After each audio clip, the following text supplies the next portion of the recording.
al Secretario-General, excelentísimo señor António Guterres. Senhor Presidente, gracias por convocar esta reunião do Consejo de Seguridade em resposta à minha carta del 6 de diciembre sobre a situação em Gaza e Israel. Mr. President, Excellencies, I wrote to the Security Council invoking Article 99 because we are at a breaking point. There is a high risk of the total collapse of the humanitarian support system in Gaza, which would have devastating consequences. We anticipate that it would result in a complete breakdown of public order and increased pressure for mass displacement into Egypt.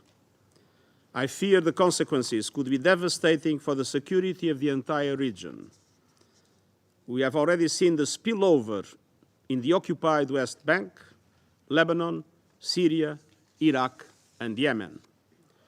There is clearly, in my view, a serious risk of aggravating existing threats to the maintenance of international peace and security.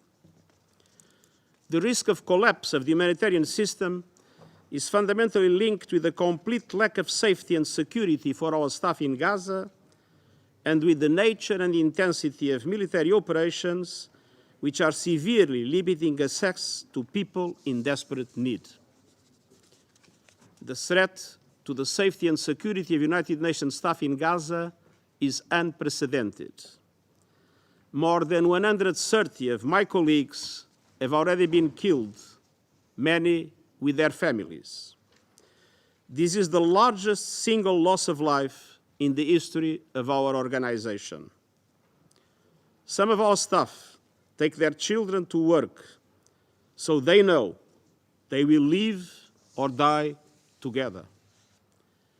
Colleagues have shared heartbreaking messages from staff members pleading for help. The Under-Secretary-General of the Department of Safety and Security has advised me that all possible means of mitigating the risk to staff within Gaza, short of evacuation, are closed off because of the way this conflict has evolved. I cannot emphasize strongly enough that the UN is totally committed to stay and deliver for the people of Gaza. And I pay tribute to the heroic humanitarian aid workers who remain committed to their work despite the enormous dangers to their health and their lives. But the situation is simply becoming untenable. The Council called in Resolution 2712, and I quote, for the scaling up of the provision of such supplies to meet the humanitarian needs of the civilian population, especially children, end quote. I deeply regret to inform the Council that under current conditions on the ground, the fulfillment of this mandate has become impossible. The conditions for the effective delivery of humanitarian aid no longer exist. The crossing point at Rafah was not designed for hundreds of trucks and is a major bottleneck. But even if sufficient supplies were permitted into Gaza, intense bombardment and hostilities, Israeli restrictions on movement, fuel shortages, and interrupted communications make it impossible for UN agencies and their partners to reach most of the people in need. Between 3 and 5 December, the 2 days preceding my letter, the UN could only distribute aid in one of Gaza's 5 governorates, Rafah.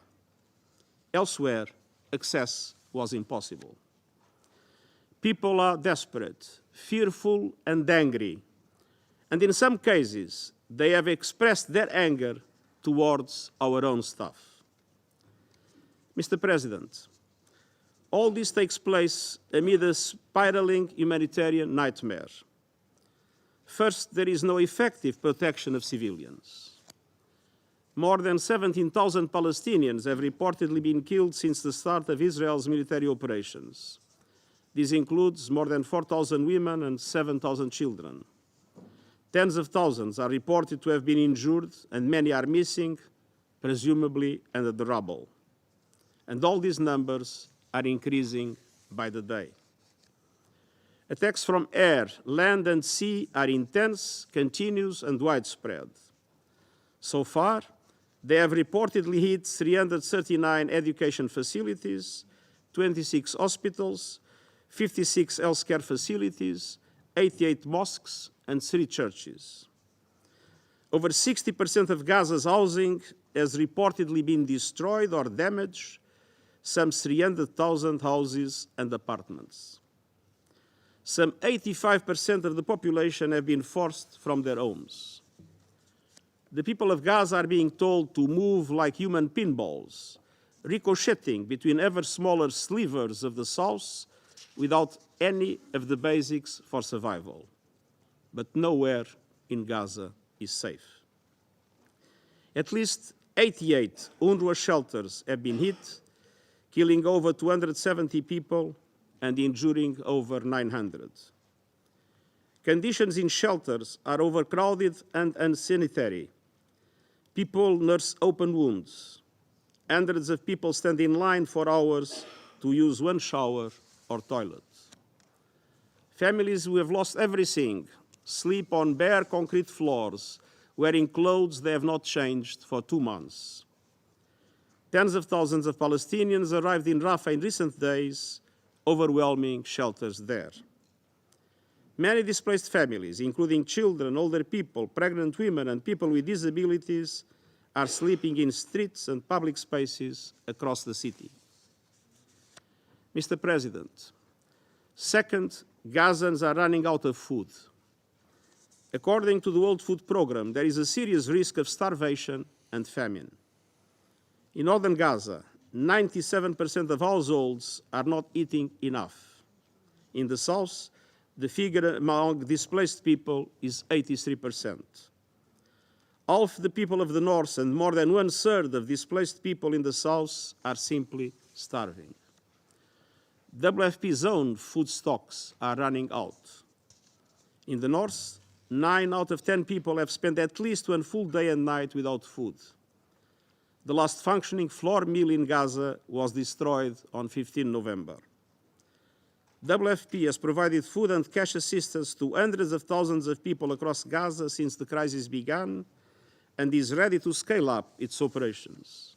However, that would require effective access to all people in need and at least 40 trucks of food supplies every day, many times the current level. Mr. President, third, Gaza health system is collapsing while needs are escalating. At least 286 health workers have been killed. Hospitals have suffered heavy bombardment. Just 14 out of 36 are still functioning.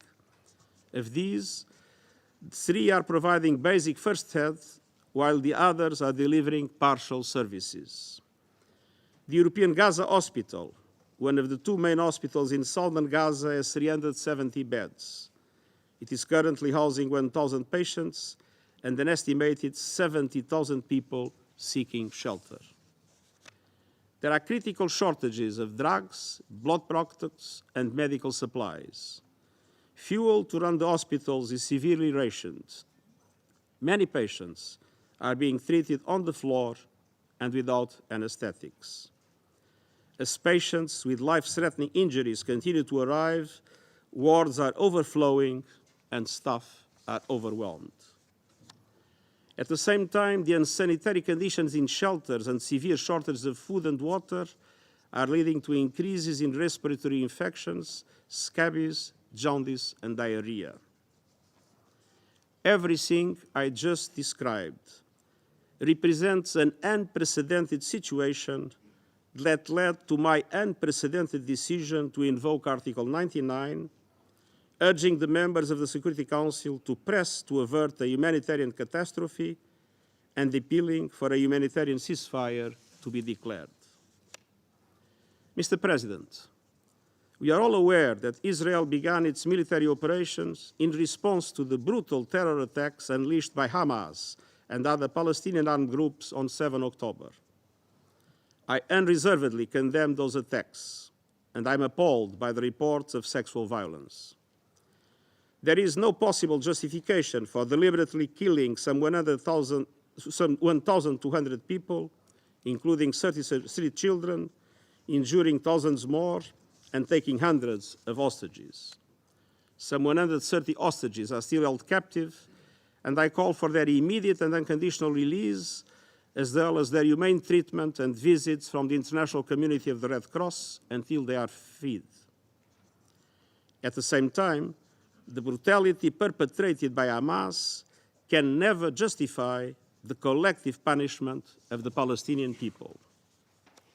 And while indiscriminate rocket fire by Hamas into Israel and the use of civilians as human shields are in contravention with the laws of war, such conduct does not absolve Israel on its own violations.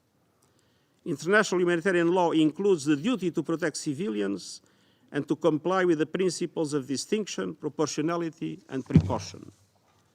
The laws of war also demand that civilians' essential needs must be met, including by facilitating the unimpeded delivery of humanitarian relief. International humanitarian law cannot be applied selectively. It is binding on all parties equally at all times, and the obligation to observe it does not depend on reciprocity. Mr. President, the people of Gaza are looking into the abyss.